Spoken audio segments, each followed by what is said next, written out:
Kalispera. Geros popietės linkėjimai iš Kretos.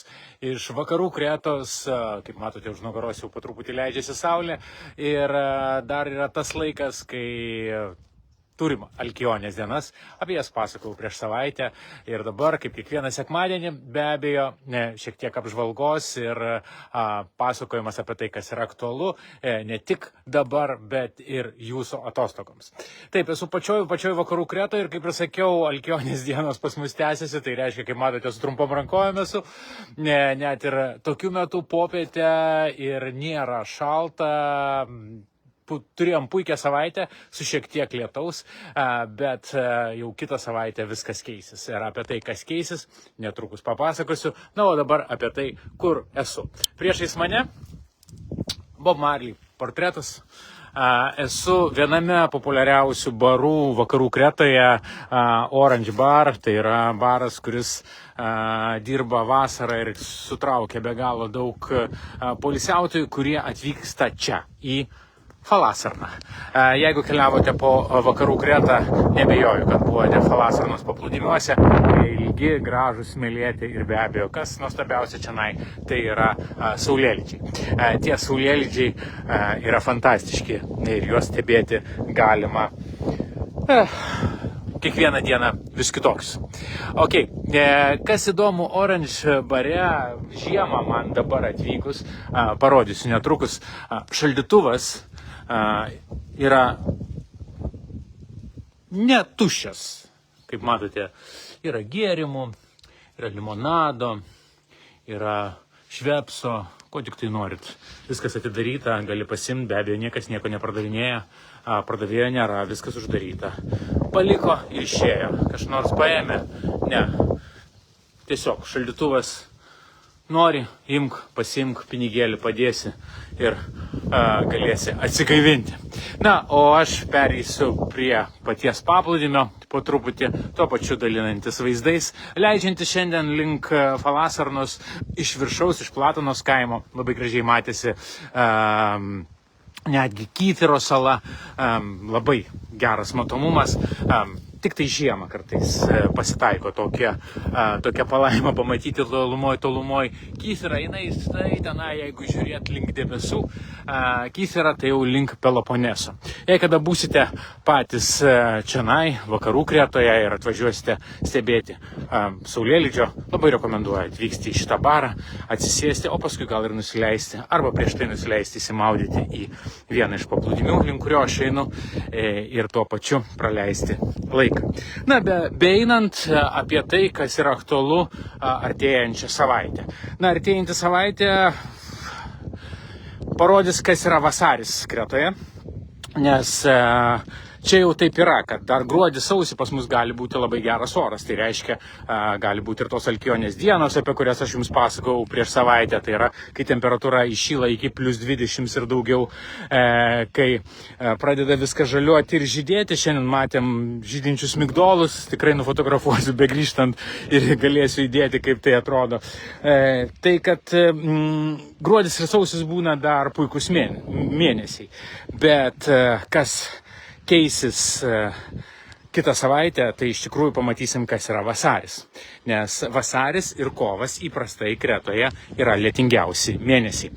Ir jau nuo antradienio žada, kad keisis oras, o jau trečiadienį žada, kad dienos metu oras neįšils daugiau kaip iki 10 laipsnių šilumos. Po to, kai mes čia turėjom ir 21 ir 22 pavėsyje, nes vakar Kretos rytinėje, pietrytinėje dalyje ir Rapetroje buvo fiksuoti 22 laipsniai, tai kažkaip bus geras šokas per kelias dienas pasikeisti, oras gali labai staigiai. Tai apie tai esu nekartą sakęs, kalbėdamas ir apie pavasarinį orą, kad pavasarį būtent orai gali pasikeisti akimirksniu. Tai toks dar žiemos įtaka ir vieną dieną gali dar šviesti saulė, o kitą dieną, žiūrėkit, lis lietus. Tai kad labiau pavasarį, balandžio mėnesį visada sakau, kad reikia nusiteikti tokiam pažintiniam keliavimui, pasivaikščiojimui, paplūdimiuose, pasimaudimui. Temperatūra vandenyje, galiu pasakyti, nelabai kyla, vis dar laikosi apie 15-16 laipsnių šilumos, kaip ir dera žiemai. Aukščiau nėra pakilusi kol kas, net ir nepaisant to, kad 2 savaitės turėjom tikrai labai gražius ir saulėtus orus. Tai va, kitas dalykas, kitą savaitę bus jau daugiau galbūt naujienų ir apie keliones po Kretą. Jau grįžta ir partneriai į darbus ir jau kreipiasi ir bendraujam ir šnekamės. Na, labai tikiuosi, kad tos informacijos bus daugiau, nes dabar daugeliui, kas į mane kreipiasi dėl ekskursijų, sakau, reiks palaukti, tai galbūt vis mažiau reiks rašyti, reiks palaukti ir į kai kurios klausimus jau galėsiu atsakyti. Bet šiaip ar taip, pats didžiausias informacijos kiekis bus be abejo kovo mėnesį, kai visi pateiks savo grafikus ir mes galėsime viską planuotis, visas keliones kur kas nuosekliau ir konkrečiau. Tai štai, priėjau prie vandens, yra tokios uolos, Falasarnoje po jas palaipioti visai smagu, jeigu kada būsite, Falasarnoj, kviečiu pasibūti prie šitų paplūdimių. Ten yra smėliukas, o čia pat uolos. Tai štai, pradėjau tokią rubriką, kur atsakau į dažniausiai užduojamus klausimus. DUK pavadinau juos, galbūt jau matėte, ta rubrika pasirodė mano Kretos Facebooko puslapyje ir į pirmosius 2 klausimus atsakiau. Dažniausiai užduodamus klausimus, dabar ruošiu kitus atsakymus, tai kad jūs klausėt, susikaupė tų klausimų ir atsakom. Plus praeitą savaitę po savo transliacijos paskelbiau naują temą, konkurso temą Facebooko grupėje Atostogos Kretoje ir Santorinėje, kur sakiau, kad kviečiau užduoti klausimus. Tai ačiū labai visiems, kas uždavė tos klausimus, į kai kuriuos kelis tik tai atsakiau, bet pažadu, kad atsakysiu į visus klausimus, kurie yra užduoti būtent toje temoje.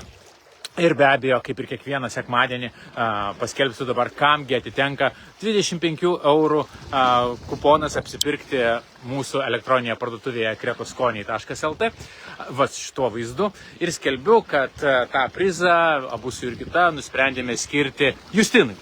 Justinas, kuris uždavė klausimą apie skubančius Kretos vairuotojus. Na, į tą klausimą iš tikrųjų noriu išsakyti labai išsamei. Netgi pasieškau tam tikros statistikos ir pasistengsiu, kad kitą savaitę jis būtų atsakytas labai išsamei. Čia pas mane Mimi atėjo. Mimi, eisim maudytis? Ne, nežinau, ar jinai nori maudytis, bet jau buvo įlindusi į jūrą. Ok. Jai didžiausias džiaugsmas, tušti paplūdimiai. Tai va, tai sveikiname Justiną, su Justinu susisieksiu būtinai asmeniškai dėl prizo įteikimo, na ir tuo pačiu visiems pasakysiu apie kretoskoniai.lt, nes tikrai daug sulaukėme klausimų, sako, užėjome į kretoskoniai.lt, nėra nei alyvuogių aliejaus, nėra nei medaus, nieko nėra. Taip, parduotuvė pradės pildytis jau artėjančią savaitę, mūsų Kretoskoniai.lt parduotuvė pradės pildytis